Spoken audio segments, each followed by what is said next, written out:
The intricate world of organized crime has often been synonymous with glamour and danger, but few figures encapsulate this duality as vividly as Alan Dorfman. One of Chicago's most audacious and infamous unsolved killings occurred 40 years ago. Alan Dorfman, an insurance salesman with extensive ties to the Chicago mob, was shot and killed in broad daylight outside the old Purple Hyatt Hotel in Lincolnwood on January 20th, 1983, 40 years ago on a Friday. Insiders said organized crime figures feared Dorfman might rat out mob higher-ups after being convicted himself. Let's begin today's video. Alan Dorfman. Alan Melnick Dorfman was an American insurance company owner and consultant for the International Brotherhood of Teamsters Central States Pension Fund. He was a close associate of long-standing IBT President Jimmy Hoffa and had ties to organized crime via the Chicago outfit. Dorfman was convicted of multiple felonies and murdered in 1983. Early years.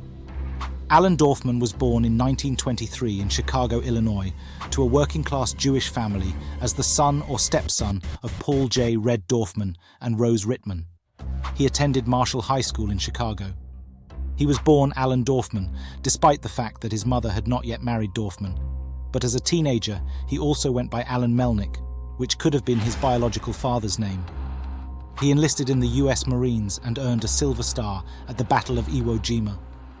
Paul Red Dorfman was the chairman of the Chicago Waste Handlers Union and a kingpin in the Chicago outfit. In 1959, congressional investigators described him as the link between the Teamsters Union and the Chicago underworld. Alan was earning $4,000 a year as a physical education teacher at the University of Illinois when Red struck a deal with Jimmy Hoffa, the Michigan Teamsters Union's head at the time. According to FBI documents, Red agreed to introduce Hoffa to mafia members in exchange for Alan's involvement in the Teamsters insurance business. Alan and his mother founded Union Insurance Agency, and in 1950 they received their first contract with the Teamsters. Alan became a millionaire within 5 years. Red Dorfman got into trouble with the AFL-CIO after he was detected diverting funds from the labor union's health and welfare fund and, among other things, paying personal expenditures with the membership's money. Red Dorfman was one of just 2 trustees for the fund. In addition, Red Dorfman had deposited $150,000 in health and welfare money at a bank owned by a friend, George Sachs, who did not pay interest. Sachs owned the Saxony Hotel in Miami Beach, Florida, which served as a meeting location for Hoffa, Dorfman, Robert Schulman, and others visiting South Florida. Embezzlement conviction. In 1970, Dorfman and 5 other Teamsters executives were indicted for embezzling from the Union Pension Fund. Dorfman was convicted and sentenced to a year in federal prison. In 1973, he was investigated again on the same charges, this time for payoffs provided to the Teamsters to represent agricultural workers in California instead of the United Farm Workers Union. Dorfman was indicted in February 1974 for fraud involving $1.4 million in loans made by the Teamsters Pension Fund to a plastics manufacturing company in Deming, New Mexico. Joseph Lombardo, Anthony Spilotro, Erwin Weiner, and several others were indicted with Dorfman.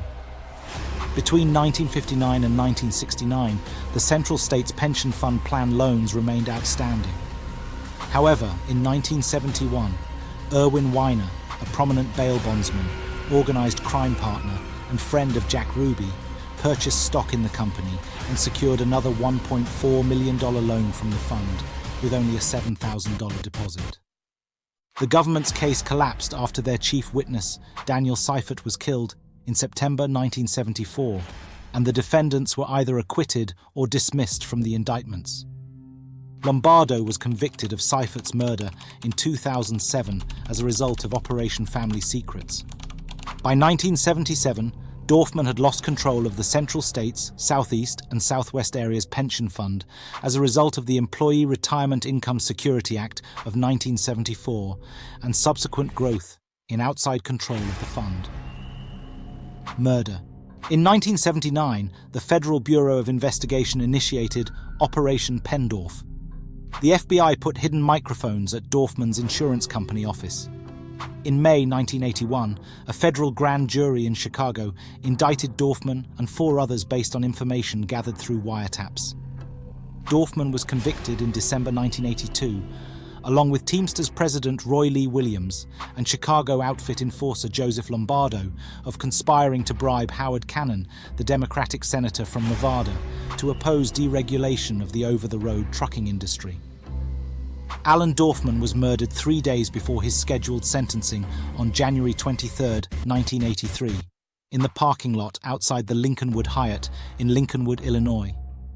The murder, described as a gangland-style execution, was most likely meant to prevent him from collaborating with authorities in order to escape a possible 55-year prison sentence. He was with his longtime friend Erwin Weiner, a recognized associate of numerous Chicago crime members. Weiner was not hurt, and the murder remains unsolved. The killers allegedly waited until Dorfman parked his Cadillac in the hotel parking lot before strolling, which is roughly 100 feet away. As Dorfman passed between 2 automobiles, the killers approached from behind.